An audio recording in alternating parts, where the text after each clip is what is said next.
खुलुमबाय आं किलिखां ब्रह्म बड'लेण्ड बुब्लिनि जानानै बयखौबो बरायना लाबाय।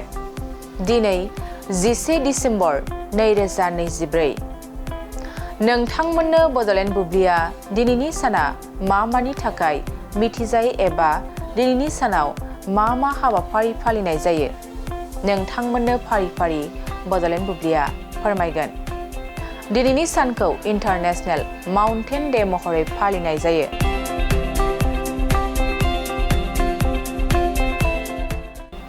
गेजेर हायुंआरि हाजोमा सानखौ बोसोरफ्रोमबो 11 डिसेम्बराव हाजोफोरनि गोहोम गोग्लैनायनि सोमोन्दै सांग्रांथि लाबोनो आरो अरायथा जौगानायखौ थुलुंगा होनो थाखाय फालिनाय जायो आरो बेखौ UN जेनेरेल एसेम्ब्लिआ 2002 मायथाइनि 11 डिसेम्बरखौ इन्टारनेशनेल माउन्टेन डे महरै गिबि मुं होदोंमोन।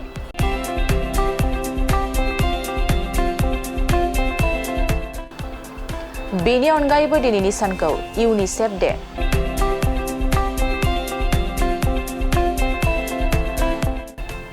नेशनेल एप डे,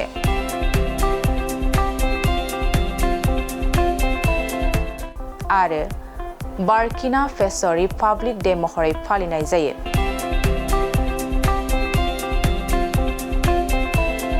नोंथांमोननो बड'लेण्ड बुब्लिया दिनैनि सानाव मा हाबाफारिजों मिथिजायो आरो मा हाबाफारिखौ फालिनाय जायो फोरमायबाय। गोजोन्थों।